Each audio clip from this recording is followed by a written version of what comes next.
third segment of the generosity gap, which is the soul gap. And to let us look into the research a bit, let's listen to Brooke. Next in our study of generosity, we look at one's life orientation, specifically around finances. Are Christians oriented towards themselves or to others? First, we asked Christians, what are the most important reasons to be generous? You can see here that the top 3 reasons they gave us were to reflect God's character by showing love to others, to give back in appreciation for God's generosity toward us, or to become more like Christ. Elders and pastors were somewhat more likely to say they wanted to reflect God's character. So they're witnessing or evangelizing in their generosity. Boomers, Gen Xers, and millennials were somewhat more likely to focus on becoming more like Christ, meaning their focus might be a little more on discipleship compared to the other generations. But on the whole, these top 3 reasons tell us that Christians do connect their faith to generosity. Their motivations are not about what they get out of it or making themselves feel good. It is about an integral part of their Christian faith, about reflecting Christ's love, about living Christianly. And their answers suggest there's a lot of good news to celebrate. Then we looked at their financial state. Specifically, what are their goals in life when it comes to finances and money? It's important to cut this data down by generation because at different life stages, people will have different goals. So you can see that within millennials, if we look just at those in college, the 18 to 22 age range, that 10% of them say they want their income to show how hard they work or their level of talent, which makes sense for someone who's emerging into their career. But when you look at millennials as a whole, all the way from age 18 to 32, more of them than any other generation say that their ultimate financial goal in life is to provide for their family. This is ironic, given that most of them don't have a family at this point. So it suggests that there may be some financial anxiety or concern of just making sure that they can provide before they're ready to take that step into marriage or into having kids. This is important because it might actually be impacting the way that they live out their lives. The fact that millennials are marrying much later in life than the generations before them may have something to do with their own financial security and the college debt that we can't ignore that many of them carry. The other end of the spectrum are elders, who are more likely than any other generation to say that their ultimate financial goal for life is to serve God with their money or to have enough money to give charitably. Some are also concerned with having enough money to meet their obligations and needs. That's something that increases with life stage, so elders, boomers, and Gen Xers are more likely to say that than millennials. But overall, you can see a shifting of priorities from younger adulthood to later years in what their priorities are, and generosity factors in much more significantly the older you get. So the good news, again, is that Christians are connecting generosity with their faith. But there may be real financial challenges that are impacting the way that they're able to give. There also may be some opportunities for teaching, whether from churches or from older Christians, to model and teach the importance of serving and giving money and being charitable and generous as a part of their Christian walk, so that those who are growing up in the faith now are able to look like these elders of today, who are serving God with their money, who are giving charitably, and who are being generous in many aspects of their lives. Our third segment is the soul gap, as Brooke introduced, and there's some fascinating challenges in this data. So I want to first compliment Brooke and David for finding a way to unpack it and help make sense of some really important but also really tough data. Yeah, thanks. Well, I think when you saw the last slide that Brooke was talking about in terms of the motivations for earning money, one of the things that we did in the monograph was to break people into 2 groups. So we labeled people as givers or keepers based on what they said was their motivation for earning money. So givers were motivated by giving goals, to provide for their family, to give charitably, to serve God with their money, or to leave a legacy for others. Keepers were motivated by keeping goals, to support the lifestyle that they want. Literally, they told us that as their motivation, to be content, to be debt-free, or to earn enough to show how hard they work. And we find that 50% of Christians qualify as givers based on those, and 35% of Christians qualify as keepers. About 15% didn't meet either of the 2 criteria. So I think this is one of the things that we really try to lean in on in the analysis. Again, part of what you can find in the monograph is a more explicit explanation of those two different groups, how they're different. What's interesting is that givers really are different in terms of how much they give, how they think about generosity, a whole range of different things. And they actually have a more orthodox set of beliefs. They're more active spiritually. There's a whole constellation of things that happen for them. For us, one of the key themes of this soul gap is to try to help us understand how it is that motivations actually really do make a difference in the kinds of generous lives that people live. And so this is one of the things that we wanted to present to you as one of the generosity gaps that we found in the research. Yeah, and in the soul gap, David, as I was thinking about this and as you and I were talking about this, one of the things that occurred to me is, and Brooke was talking about this, just with the degree of financial stress that we can see out there. And so sometimes we see the financial stress quite literally pragmatically. Do we have sufficient funds or not? And yet that also can show up in other ways. And so I'm thinking about generationally, who are we going to serve? Yeah, well, and I was interested that like to be debt-free doesn't necessarily mean it's a bad keeping motivation, right? Right, Because a lot of exactly. people could want to be debt-free. That's a sign of financial stress that they're feeling.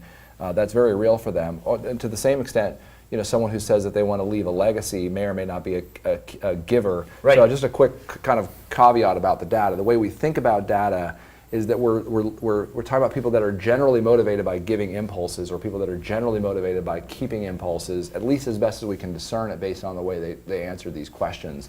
And then we can put people in groups and we can try to analyze those findings in order to bring some sort of meaning to you as a church leader. So that's really where we want to lean in and sort of some of the things that we've been talking about in terms of the confirmation bias that a lot of people can see. Oh yeah, that person is a keeper and they're selfish with their money, or that person is a giver and look how wonderful they are. I've actually noticed this before when I speak sometimes at fundraising events or other things, and I think, man, you guys are really generous, so you must be really deep in your faith. But it's not necessarily a one-to-one relationship. Mm-hmm.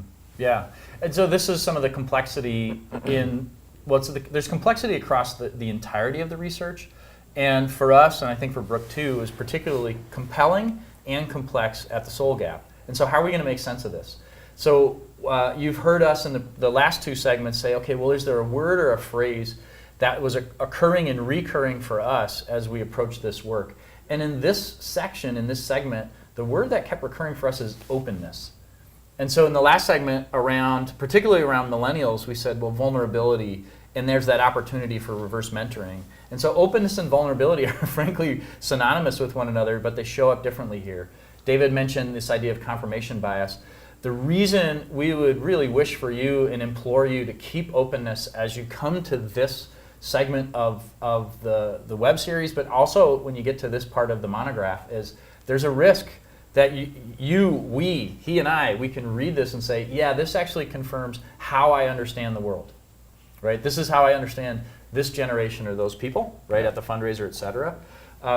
Be open to the possibility that this data and these insights can bring you to a different understanding in a different place. Yeah. And also, I think, see both the risk and the opportunity that's showing up in the data. And this is getting back to one of the things that always, it jumps out to me a lot in a lot of the work we do, where we see people with either overt financial stress or kind of a keeping tendency, or however we unpack it.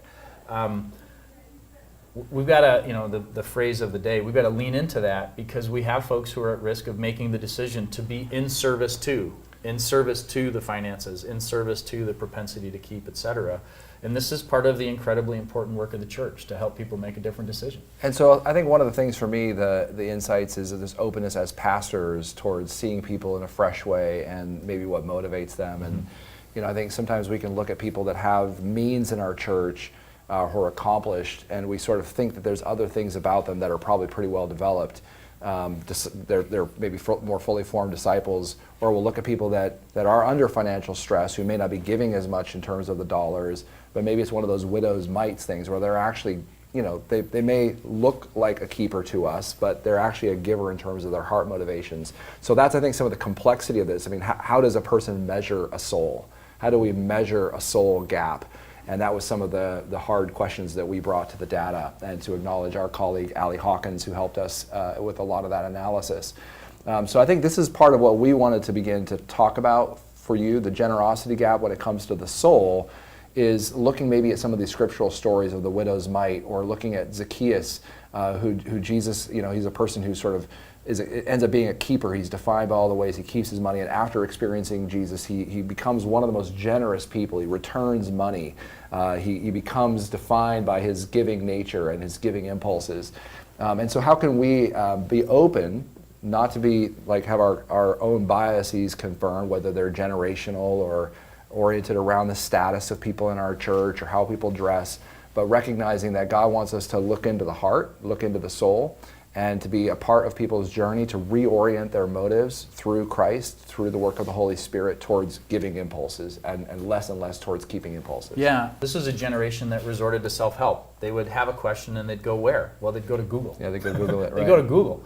And so imagine, in this idea of, as we look at generosity gaps and as we look at intention or perception gaps, wouldn't it be just remarkable if church became a powerful place for millennials to bring great questions, and for our pastors and lay leaders to bring great questions, and then to together discern what can we find in this data. And so this has been a part of our journey.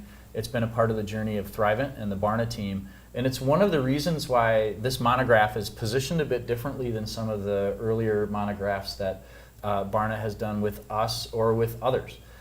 You're not going to find at the back end of this monograph quite the same approach to best practices or specific recommendations. There will be some, including as we're talking here. The deeper invitation is there are super tough questions, and a discernment practice where peers come together as pastors, where pastors come together with congregants. We just think there's a powerful opportunity there for the church. Are we going to do church to millennials, or are we going to do church with millennials? And the soul gap in particular has a whole bunch of insights that lend itself to doing church with. And so food for thought.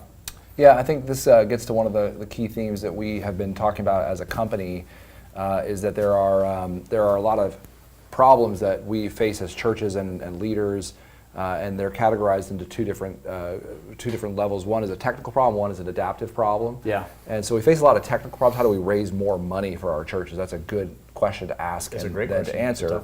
And then there's this adaptive problems, and that's part of, I think, what we wanted to say as we unpack the findings for this, is that the adaptive problems that we now face today, they're more complicated. They're not as simple. I once talked to a pastor who said, if I could just find the one right millennial leader to hire, I know we're going to be able to attract more millennials. And that's a technical thinking for an adaptive problem. If you're going to try to attract and retain young people, it's not just the one hire, it's a whole different way of thinking.